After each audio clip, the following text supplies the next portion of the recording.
Joe DiMaggio, Mike Schmidt, Larry Bird. That's who came to his events.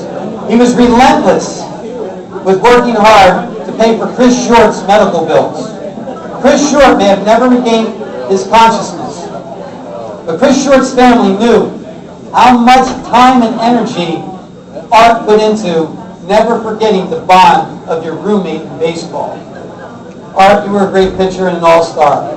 But what you did for your roommate will never be forgotten. We have celebrity golf in this area because of you. Art Mack, come on down.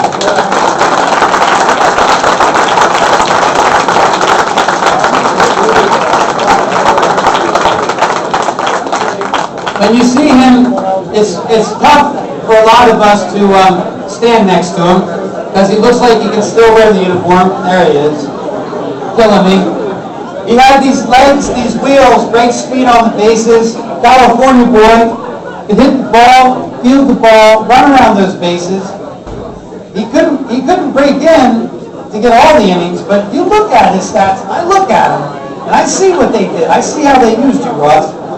But besides being a New York Yankee, besides being Mantle and Ford's teammate, besides being Mickey's legs, whoever's on this guy's golf team tomorrow, don't even think I'm going to give you a slight, Ross.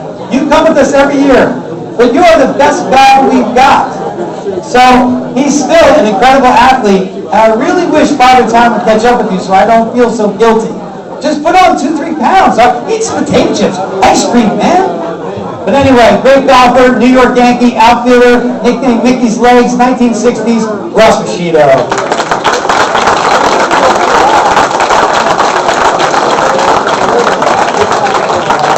I don't know where you are, man. Talk about wearing your heart on your sleeve. My co-author and I did an interview with this guy about his childhood. Man, oh man, Dickie, if you think we're ever going to have, I don't know where you are, but if we're ever going to have an event and not invite you, Dickie, there you are. Your childhood is you are those kids. You're still doing it. Whoops, hold on, Dick.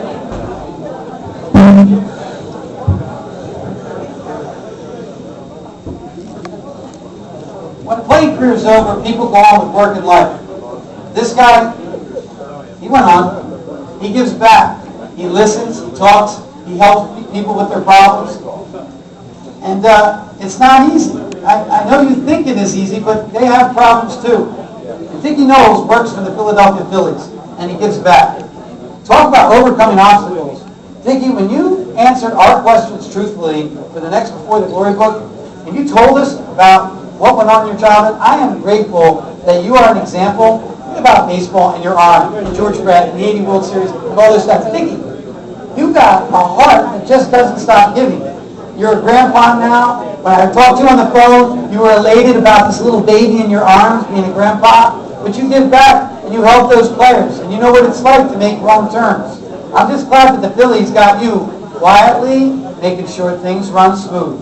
You are a class act, Dickie. You got a heart of gold. Pitcher, Dickie Knowles.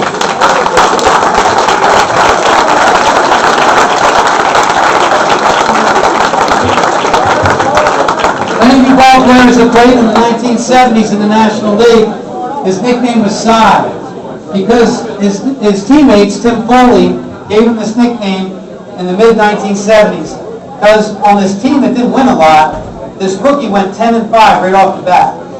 Having a nickname aside from your teammates is no joke. This guy dominated the National League, and now he works for the Players Union in New York City. But I will never forget when I needed help getting interviews, and I kept knocking on doors. You guys know it, Fish, Duke. I wasn't going to quit. This guy opened the door to the Players Union for me.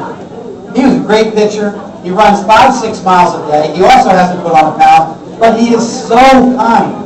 He's so nice, and he was a great, great pitcher. I'm just glad that you come back this year. Give it up for Steve Rogers.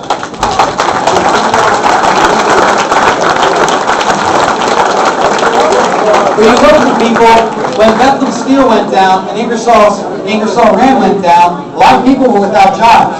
You're standing where Bethlehem Steel used to be. My mom and Ron, they moved out to the West Coast.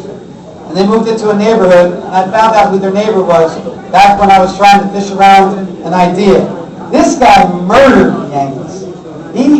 they didn't have the word walk-off homer. But he was a catcher that you knew he was in the ballgame.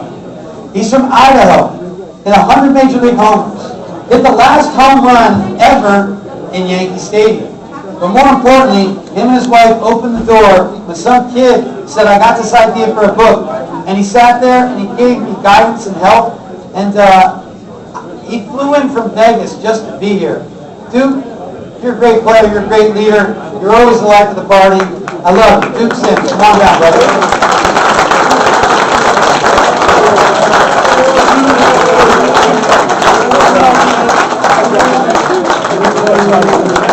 We have 4 left to introduce. I'm not gonna go on the normal thing. I'm not gonna go that he was there for Mickey Mantle's 500th homer as his teammate. I'm not gonna go that he was Hank Aaron's teammate the night that he hit 714. I'm gonna go that a group of people locally bought plane tickets to go to Joplin. If we ever needed to be quiet,